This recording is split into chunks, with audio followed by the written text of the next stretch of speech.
back in the basement shop today, working on a very large project for me, a king size, first king size bed I've ever made. I've made several beds, but they've been twin size or full size.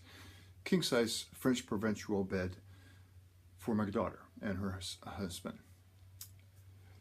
It's been somewhat of a learning curve. I had made several videos of cutting it to rough cut size and to width and making the templates and everything like that, and then made an iMovie because I'm filming this on an iPad and using iMovie to edit it with, and thinking that I had an iMovie made, deleted some of the videos so that I could have more room on the iPad. Well, that was a mistake. I know that now, because when you make an iMovie, it just uses the movies that are already in and stored on your iPad. So I've lost all that footage. What I'm going to do today is quickly go over what I've done to date so that my daughter and her husband Brandon can see just what it takes to make this bed. That's where I'm at.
Well, it's time to cut the 1/8" plywood that I'm going to be using as splines between these boards on the headboards. I could use biscuits, and that's always plan B, but I'd like to try to get the spline in there. It was going to make a much stronger joint.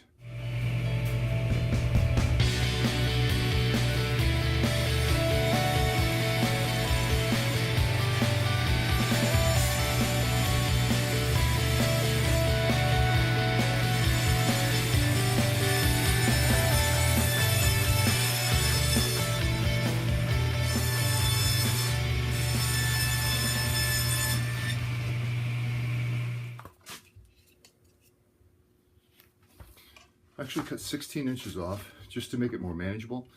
These splines are only going to be about 1 inch or 7/8, 7 inch wide. I'm going to cut the groove next and do some test fits. But I'll cut one 1-inch strip because I know it's going to be at least an inch. But the router bit I'm using is a blade that's going to cut a 1/2 inch deep, and I want some room for expansion, so it'll probably be about 7/8 of an inch wide on the spline. So that's the next step. Cut a 1-inch strip off of that 16-inch piece.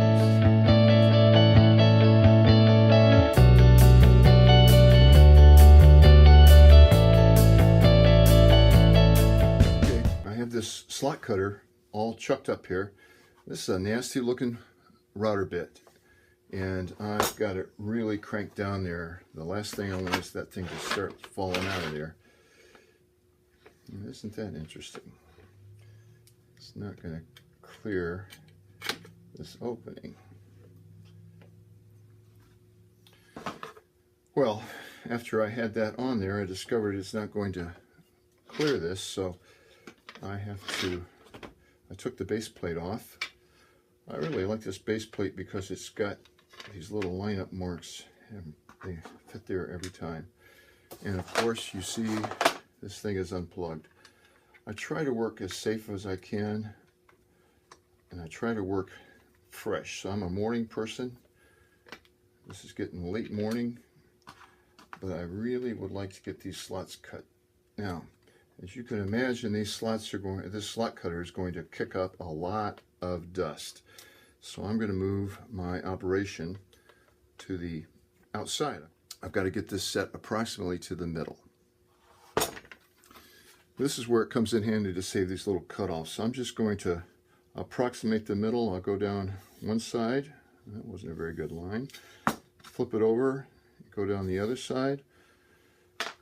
And I'm going to try to line this up so that it's close to that mark there. And then I'll lock it in. All right, I've got a test fit here. I like that. It looks like it's lined up in the center. Of course, I know it's not dead on.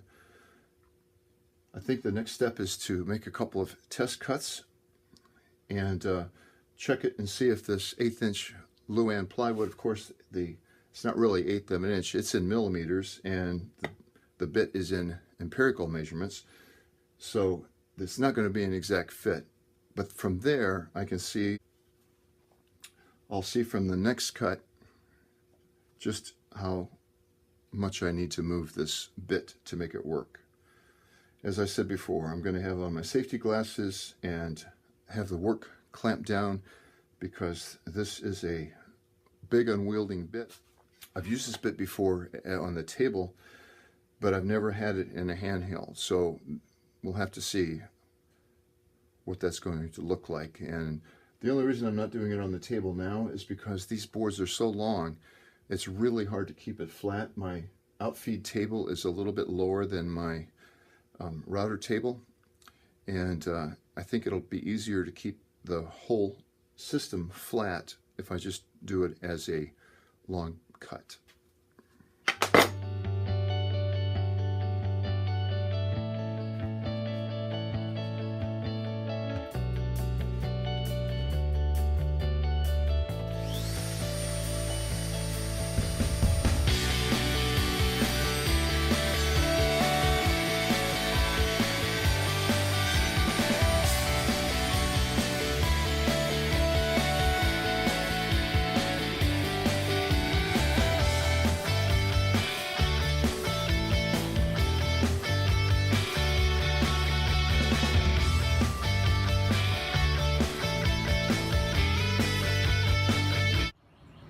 Well, just as I suspected, there was going to be a lot of dust, and I felt safe. It felt okay.